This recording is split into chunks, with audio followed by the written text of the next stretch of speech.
poppin', what's good? This your boy GT Garza, and right now you live and direct with Houston Hip Hop Fix. Charge.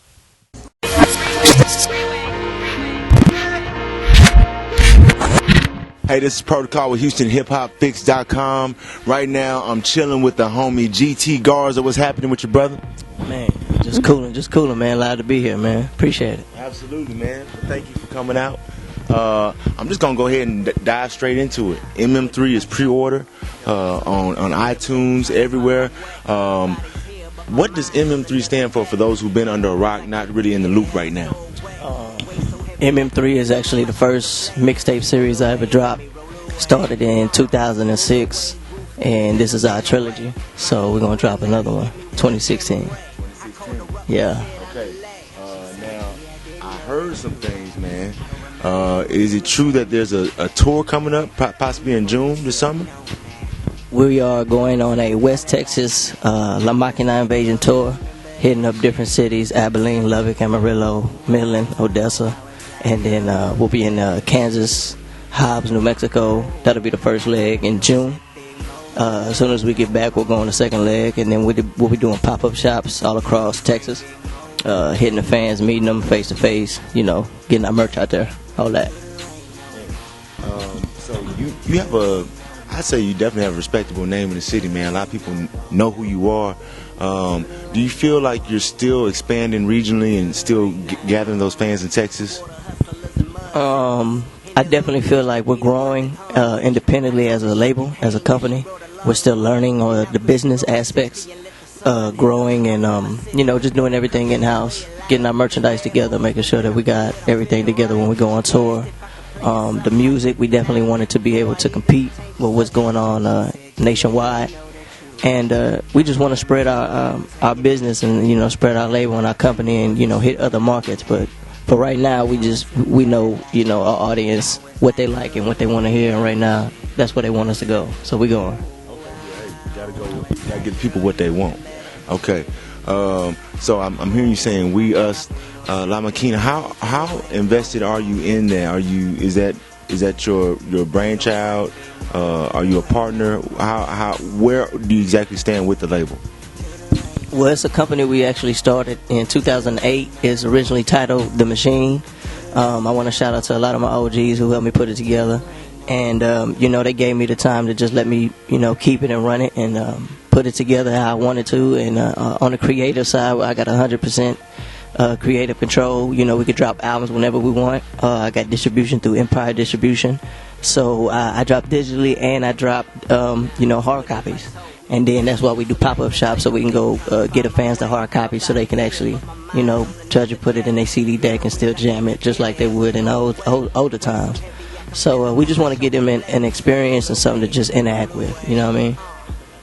So obviously you have a lot of control and, that's a lot of responsibility because you are completely accountable for your music. So do you have any guidelines or what prompts you to release a project, or is there anything that has to happen before you release new music, or do you release it as you feel so?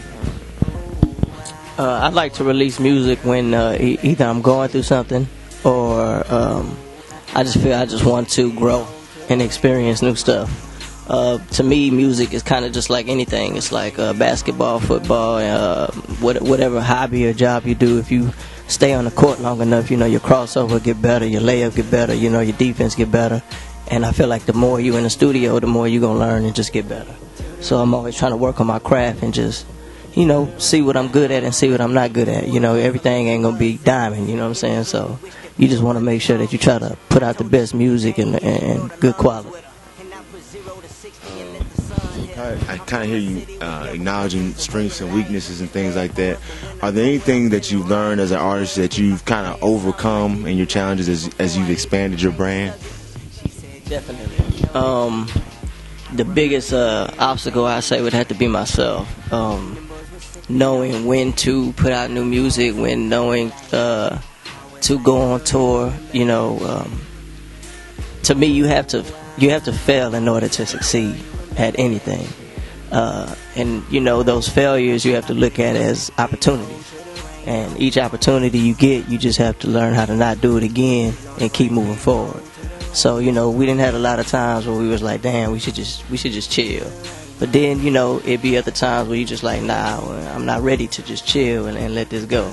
So, you know, we work on that, and then, you know, I learned to just stay consistent over the years and always put out dope music, and being able to travel, spread my name, and just, you know, have people respect me as an MC and what I do for my culture. And that's a big thing for me. I'm glad you said the word culture, man. I want to dive into that a little bit, talking about the Latino culture, man.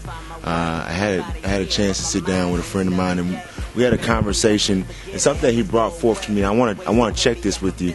He said that a lot of times in the Latino community, musically speaking, he said he feels that a lot of time as an artist, the support is not there within the community. He feels that support comes from outside. Just looking at it from a support angle, how do you feel? Do you feel that support's there? Do you feel that you don't have that problem? How do you look at support in your culture?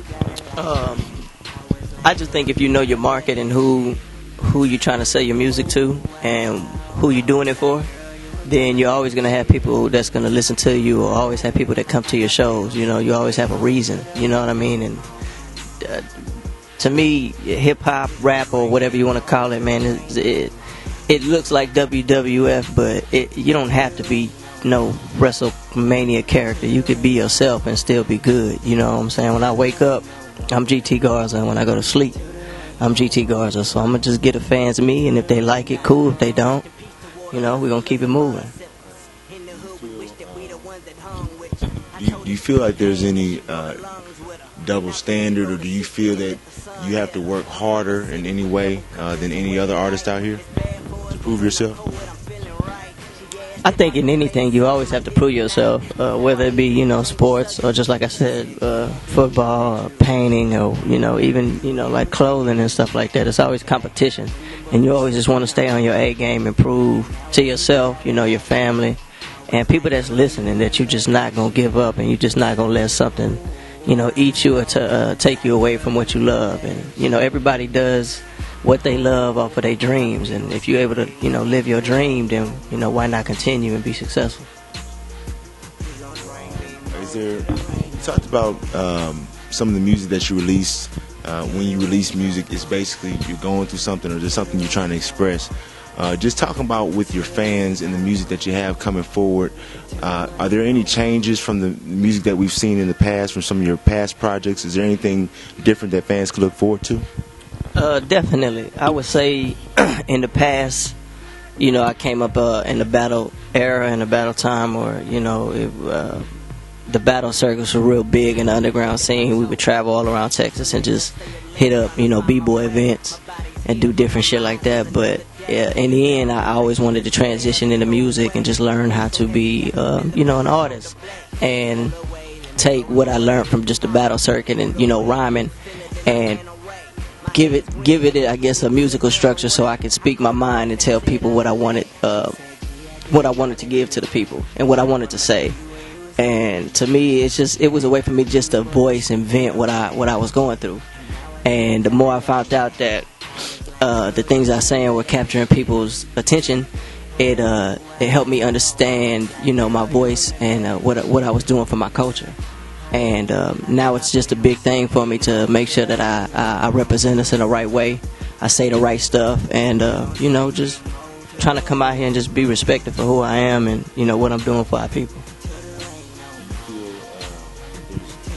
When you're talking about representing the people, it does sound like you feel that you do have some obligation or responsibility there. Do you feel that you know, your decisions or your consequences or your situation reflects more than just you in any way? Definitely. I definitely, I'm not going to sit here and say I'm just a super conscious rapper, you know what I'm saying? I'm not. But at the end of the day, I do got nephews and nieces. I got, you know, kids that look up to me, and at the end of the day, music has become bigger than me, you know what I'm saying? Even, you know, my company, things I say, it's a lot bigger than me. The power of word is so big. It's so, you know, it impacts people so differently. So I can't just go out here and then my pops call me and be like, what the hell you out here talking about? You know what I'm saying? And it's like, then I look at myself like, what am I feeding these people? And that's something that I always try to be aware of. I want to make sure that, I'm still going to be me, but I'm not going to be out here feeding you no bullshit and tell you to jump off a building. You know what I'm saying? I'm always make sure that the OGs respect it, the new cats respect it, and, it's something that's worth listening to. Do you have any goals? Just talking about respect and accomplishments and all the work that you're putting forth, are there any immediate goals that you have? And if so, are there any long-term goals that you have for GT Garza? Definitely. Short-term goals, we got MM3 coming out. We got the tour coming out in June. We definitely have a listening party for that on April 21st at IMEX Houston. So that'll be dope. It's from 7 to 10, April 21st. I think the address is 6347 Ashcroft. So if there's airs, y'all come out to that. We just really trying to build a buzz and stay consistent. The music industry moves so fast right now that you always have to stay on your toes and put out new music. And that's a major key for us, just making sure that, our company and our brand is consistent and just putting out quality music. It doesn't really affect, whether you're Latin, or whatnot. As long as the music is good, people are going to come. You know what I mean? You just have to know what you want to do and who you're giving it to. My last question is, man, I want to go ahead and close it on this note. Obviously, music is something for the people. Do you feel that your music stands out in any particular way? And if so, what do you think separates you from a lot of rappers in our city and just in general? Being separate, right now, I guess the way I feel is there's probably there's so many young kids and just older people that probably been through the same situations I've been through. I just want to give them a voice or something that, if they're not able to say, maybe my music is saying it for them, effective on how they look at life or how they looking at the situation they going through. So I don't know if that separates me from any other artist, but really that's my goal and trying to get my music across. You know what I'm saying? If what I went through helped me, I hope it helped you. You know what I'm saying? In some form or matter. Or I hope you jam it and be like, yo, that's a jam, or I can rock with that. You know what I'm saying?